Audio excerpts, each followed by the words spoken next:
All right, let's talk about the first A in the three A's of building a new behavior. So achievable. How do we make habits and behaviors more achievable? How do we make them more possible and something that we can actually stick to? So there's a really great book by a woman named Twyla Tharp, and the book is called The Creative Habit. I'm going to read you a section from it here. Now, Tharp is one of the best choreographers and dance instructors that we have in the world right now. She's won a MacArthur Genius Grant.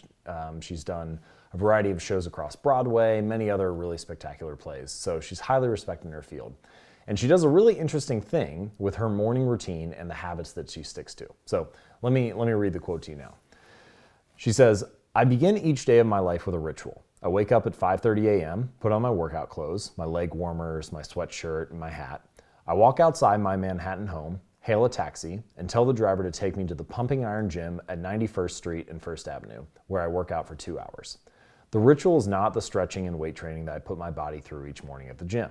The ritual is the cab. The moment I tell the driver where to go, I've completed the ritual. It's a simple act, but doing it the same way each morning habitualize it, makes it repeatable and easy to do. It reduces the chance that I would skip it or do it differently. It's one more item in my arsenal of routines and one less thing to think about." All right, so what's interesting about Tharp's action here is that she's focusing on making the very beginning of the habit as achievable as possible, right? The only thing that she puts her energy into is hailing the cab each morning. And then she trusts that the rest of the action, the rest of the behavior will follow from that. As long as she hails the cab and gets in it, she knows she's gonna show up at the gym and start working out and continue the rest of the routine because it's already started this kind of cascade of behavior, right? This is one of the most important things that I think we can cover when it comes to making habits more achievable, which is that so often we think about the entire habit that we want to build, right? This big thing, this goal that we want to achieve. And if we think about the habits in their full scope, then they can be intimidating, right? It can seem like too much. Well, instead of thinking about focusing on working out for 2 hours, Tharp shifts her focus to just hailing the cab, something that she could do in 2 minutes. And this is what I like to call the 2-minute rule. The 2-minute rule is the idea that not all habits can be accomplished in 2 minutes, but pretty much any habit can be started in 2 minutes. And so the goal of the 2-minute rule is to figure out a way for you to start your behavior, to initiate the habit in 2 minutes or less. So if it takes less than 2 minutes, then it adheres to the rule. So an example, you get home from work, maybe you want to go for a 3-mile run.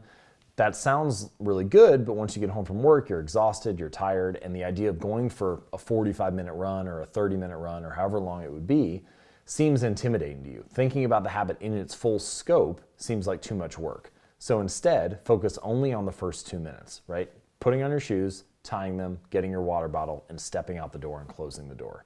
If you do that, if you do something that you can actually accomplish within the first 2 minutes, then it doesn't matter if you do the rest. Literally, you can make a promise to yourself. Once you step out the door and close it, you can go right back in and you're done. It doesn't matter at that point. But what often happens is that once the behavior is initiated, once you start, then you end up finishing the behavior anyway. And the key distinction here is that motivation often comes after starting a behavior, not before. We think that motivation is something we need to have. Oh, if I don't feel motivated enough to work out for 45 minutes, then I can't follow through on that habit. But in fact, if we can focus only on the first 2 minutes, then we can trust that the rest of the behavior will follow, just like Twyla Tharp hailing the cab. So what I'd like you to do now is to think about how to make your behavior easier at first, even if it's not as impressive, right? So click on the worksheet below this video, write down the habits that you want to build, and then write down a 2-minute version of how you can just kickstart that habit and only focus on the first 2 minutes rather than thinking about the entire scope of the behavior. Go ahead and do that now. I'll see you in the next lesson.